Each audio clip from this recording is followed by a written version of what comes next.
This episode of Horsepower Heritage is sponsored by Model Citizen Diecast. Maybe you can't afford that Shelby 289 Cobra or that Porsche 356 Speedster, but having a scale model on the shelf is easy with Model Citizen Diecast. They stock collector-grade scale models in 1/43rd scale, 1/18th scale, and even the massive 1/8th scale masterpieces from the Amalgam Collection. And if you use the promo code HERITAGE at checkout, they'll give you 10% off your order. Limitations apply. Just visit ModelCitizenDiecast.com and check out their great selection. From race cars to classic cars and everything in between. Model Citizen Diecast, because your inner child still wants to play with cars.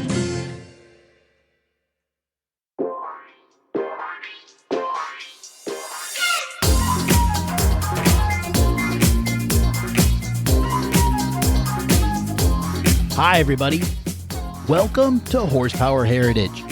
I'm Maurice Merrick, and greetings to all of you listening from places like Flemington, New Jersey, Mount Prospect, Illinois, Bandera, Texas, Colombo, Sri Lanka, Katowice, Poland, and Bern, Switzerland. Thanks for joining me once again, and I have to tell you, things have been super hectic lately. I just got back from a trip to Italy, nearly 2 weeks over there, and it was fantastic. Not a lot of car stuff. I saw the occasional classic Fiat or Renault 4, and a few late model Ferraris caught my eye, but mainly it was museums and antiquity. So it was a terrific trip, but let me tell you, re-entry is never easy after a vacation like that. And I've been pretty much non-stop since getting home. I'm trying to get a car ready for an event that's coming up, and the Mullen Automotive Museum's auction is just a few days away. All this to say, I haven't had much time for the podcast in the last week and a half, but I can't leave you hanging. So here's one from the vault. And it's one of my favorite episodes, Gulf Racing, The Glory Years. And when you think of those famous colors, tangerine orange and zenith blue, it conjures up a whole lot of images in your mind, right? GT40s, Porsche 917s. Anyway, the backstory is terrific, so if you haven't heard this one, I think you're going to enjoy it. And if you have heard it before, it's a good one to revisit. And I'll be back in 2 weeks with a new episode, but for now, enjoy this encore presentation of Gulf Racing, The Glory Years. Like I said, we all know those distinctive colors, right? Well, the key figure behind those glory years was an Englishman named John Wyer. His career in auto racing began in 1950, when at the age of 40, he was hired by David Brown to manage Aston Martin's factory racing program. And that culminated in their first win at Le Mans in 1959, with Carroll Shelby and Roy Salvadori behind the wheel of a DBR1. Fast forward to 1963. Ford Motor Company tried to buy Ferrari, but they got rebuffed by Enzo Ferrari himself. So they went looking for a car builder in England to help achieve Henry Ford II's ambition of beating Ferrari at Le Mans. The logical choice was a guy named Eric Broadley, the founder of Lola Cars.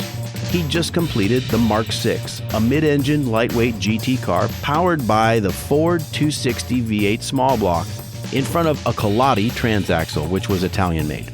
And incidentally, it was originally commissioned by Colin Chapman from Lotus.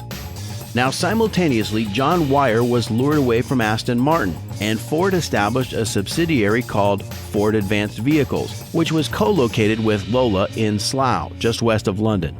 And it was there that Wyer became part of the team that developed the Lola Mark VI architecture into the Ford GT, which was soon to be called the GT40, a reference to it being just 40 inches tall, the minimum allowed by FIA rules. Power came from the 289 V8, but the transaxle remained the same Colati unit. In the spring of 1964, the GT40 had its maiden race at the Nürburgring, but as the season progressed, there were mechanical problems, and they didn't finish a single race. And the cars were also lifting at speed. With the program failing to yield the immediate victories Ford expected, they reorganized the whole thing and created a Le Mans committee to coordinate multiple development projects. Holman and Moody of Charlotte, North Carolina was brought on board. They'd been preparing Fords in NASCAR since 1957, and now their job was to shoehorn the 427 big block V8 into the GT40 chassis. A company called Carcraft in Dearborn was also hired, and they were supposed to design and build a sturdier transaxle to replace the Collada unit, which again was designed for use with a small block Ford but wasn't going to hold up bolted to the 427. At the same time, Carroll Shelby essentially replaced John Wyer in managing the racing program, and the cars were shipped to Los Angeles. The new arrangement with Wyer was for him to assume responsibility of building all the road-going GT40s and providing parts and service. So a new partnership was established with his friend John Wilment, a successful Ford dealer whose own race team had been tearing it up in Cortinas and the big Ford Galaxy. They called the new company JW Automotive Engineering. Now, Wyer's ouster from the racing program wasn't a reflection of his ability in any way, because whereas his approach had been very analytical and deliberate with meticulous analysis to achieve incremental changes, Carroll Shelby always got right down to brass tacks. Make it faster, make it handle better. He'd give his team the bottom line, and they would work furiously through relentless testing and trial and error. It was a bit like spinning plates in the air, but it paid off with victories at Sebring and Daytona in 1966. And then it came time for the big daddy, Le Mans. Ford's strategy was to support parallel racing teams, which was not uncommon. Ferrari did it all the time. And 14 GT40s were entered. One car crashed during practice and 10 retired during the race. And the remaining 3 finished 1, 2, and 3, with Ford staging a photo finish. 29-year-old Bruce McLaren was behind the wheel of the winning car, and Ken Miles grudgingly took second place, which is a story unto itself, and of course, if you've seen Ford versus Ferrari, you know what I'm talking about. But back to John Wyer. Ford had already reconsidered its presence in endurance racing. Having beaten Ferrari, they soon pulled factory involvement, and the advanced vehicle operation was no more. However, at the Slough factory, Wyer was still leading the construction of GT40s. One day, the phone rang, and on the other end of the transatlantic call was a voice inquiring about purchasing a car. The Texas drawl belonged to Grady Davis, the executive vice president of Gulf Oil Corporation.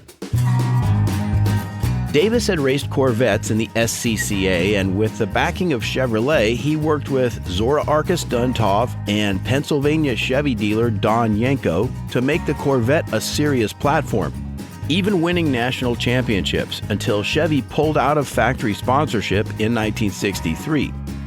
But quickly, the two men became friends, and Davis threw the support of Gulf Oil behind John Wyer and the GT40. Their first effort was modifying a GT40 by narrowing the cockpit for smoother airflow. They called this car the Mirage M1. 3 were built, and they were the first machines to wear the now legendary Zenith Blue and Tangerine Gulf livery. Gulf's corporate colors were actually navy blue and orange, but Davis had run those colors on his own GT40, and it just wasn't distinctive enough. There were plenty of other cars running dark blue paint schemes. At any rate, he specified the powder blue instead, which turned out to be a brilliant move, and he probably didn't know anything about equal luminance or color theory. The Mirage won at Spa in Belgium in 1967. Later, one of the cars was wrecked at the Nürburgring, and the surviving 2 were entered at Le Mans but retired after mechanical trouble. The winner at Le Mans that year was a radically different factory-sponsored Ford GT40 Mark IV, driven by Dan Gurney and A.J. Foyt. The Mark IV had a new honeycomb chassis and very different coachwork following some changes in Appendix J of the FIA rulebook that allowed for the evolution of existing types that had already been sanctioned for racing. So you've heard the term evoluzione. Well, this is where it comes from. And just a side note here, ironically, it was Enzo Ferrari himself that was responsible for these rule changes, because he'd put pressure on the FIA governing board several years earlier to approve all new bodies on his own cars so that they could be more competitive. And that gave birth to the Ferrari 250 GTO, as well as the Shelby Cobra Daytona Coupe designed by Pete Brock. Anyway, the GT40 Mark IV was wickedly fast down the Mulsanne Straight, 224 miles per hour. But in an effort to lower top speeds in the interest of safety, The day after the 1967 Le Mans race, the FIA made a rule change restricting engine displacement in the sports car class.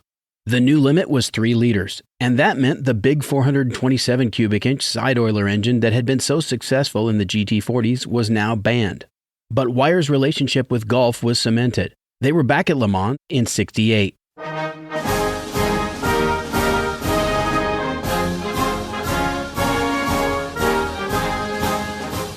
And this time, Ford was out as a factory team. And so was Ferrari as a protest against the ban on large displacement, but the JW Gulf car ran a 302 V8 in the hands of Pedro Rodriguez and Lucien Bianchi. And they won, with the second and third place Porsches far behind. JW did it again in June 1969, with drivers Jackie Oliver and Jackie Ickx battling a Porsche 908 factory entry, and winning by the slimmest margin in the race's history, only 120 meters. It was the fourth and final Le Mans victory for the aging GT40. But for John Wyer, bigger things were just around the corner.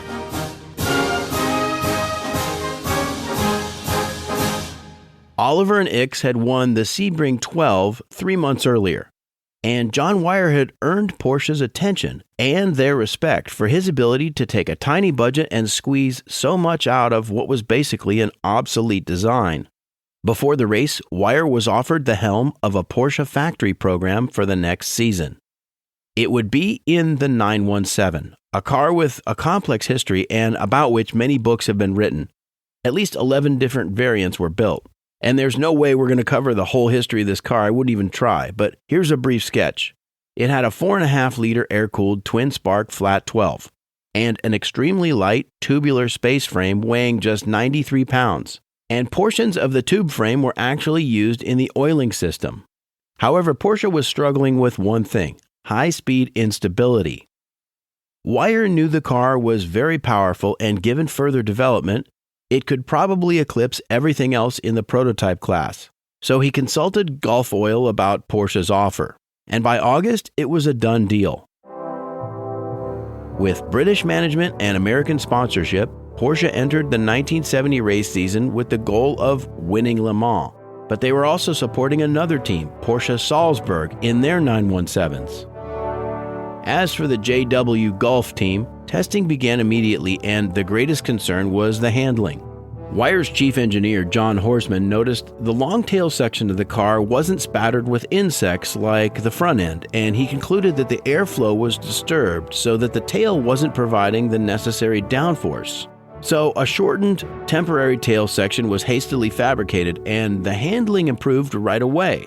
And that's how they created the 917K, or Kurzheck, meaning short tail.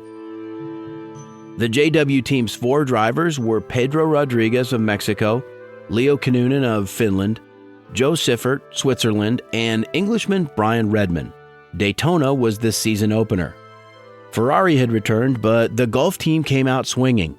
And even having to change a clutch in one of the cars during the race, they decisively finished first and second. They faltered a little bit at Sebring when some redesigned front hubs failed, but it was a temporary setback. Brands Hatch in England was next, with Pedro Rodriguez driving like a demon in the rain. In fact, he even said he was driving in the rain as if it were dry pavement. There was a crash on the first lap, and the course was under a yellow flag, but Rodriguez didn't see it through the sheets of relentless rain. So he kept driving as if he were under a green flag and passed a number of cars. He was black flagged going into the pits, and as a result, he dropped from second place to 12th. Undeterred, for the rest of the race, he hammered his way through the field and came back to win. It was a virtuoso performance of the first order. Then Rodriguez won again at Monza in a pitched battle with the Ferraris. After that, it was the Targa Florio, a 44-mile course on Sicilian roads with over 200 corners. In that particular race, they ran the open-top Porsche 908, which was a smaller car, much more manageable on the windy roads in Sicily. It was Joe Siffert in first place, with Leo Kinnunen coming in second. Next, at Spa, they were number 1 and 2 on the grid. At the time, Spa was the fastest circuit in Europe, and the corners were nearly full speed and very hairy. The Ferrari 512s had gotten faster through the season, and it was an epic battle. Siffert and Redmond managed a win, but Rodriguez and Kinnunen were out with gearbox trouble. And then came Le Mans, where they fielded 3 cars. But in John Wyer's own words, it was a disaster, with 2 blown engines and a crash. In the end, it was one of the Salzburg Porsches that took first. But the big subplot of Le Mans in 1970 was Steve McQueen's production of a movie of the same name.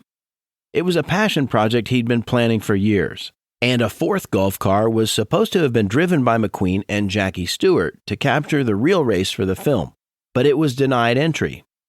Nevertheless, McQueen's production company shot footage from a 908 it had entered, and the number 20 Gulf car was a stand-in for his character's car.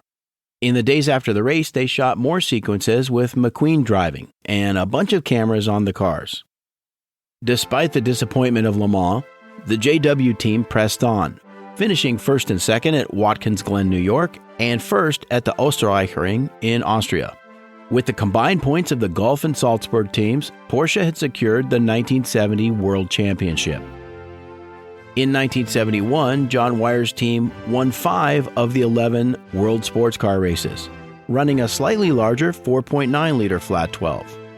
Yet Le Mans again eluded them, with a blown gearbox in Derek Bell and Joe Siffert's car, and Rodriguez and Oliver out with a burst oil pipe. A Martini Racing 917 was the overall winner. Tragedy didn't escape the alumni of the JW Gulf Porsche team. In July 1971, Pedro Rodriguez was killed when his Ferrari 512M lost a tire and hit the wall at the Norris Ring in Germany. He was only 31. And just months later, in the final race of the Formula One season at Brands Hatch, the suspension of Joe Siffert's BRM failed, and it was flung to the outside of a curve, bursting into flames, and he was unable to escape the inferno. He was just 35 years old. Rodriguez and Siffert were both masters of their craft, but it was an era of extreme danger, and they were gone far too soon. Despite not having much of a plot and quite a bit of turmoil during production, McQueen's film of Le Mans was released and has since become a classic. In fact, today it's really seen as more of a documentary than anything, and the backstory is more interesting than the plot anyway. In 1972, the FIA rules changed once again, and the prototype class was now restricted to that 3-liter limit, so the 917 was now banned.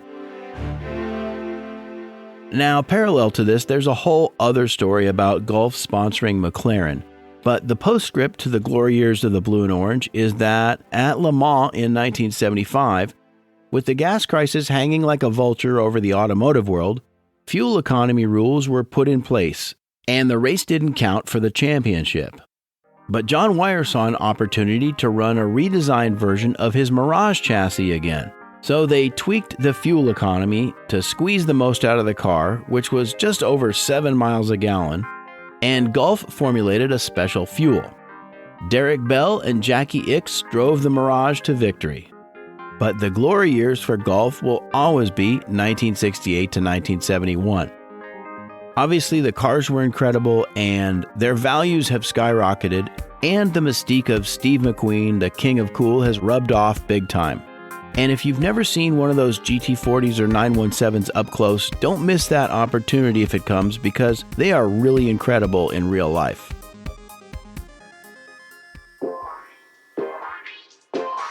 That's all for this episode of Horsepower Heritage. If you like what you've heard, go to buymeacoffee.com/HP Heritage and drop a few bucks in the gas tank. Tell your friends about the show and leave me 5 stars and a quick review on Apple Podcasts. I'll see you back here on Wednesday, May 8th for more of the people and stories behind the machines. So until then, I'm Maurice Merrick. Thanks for listening.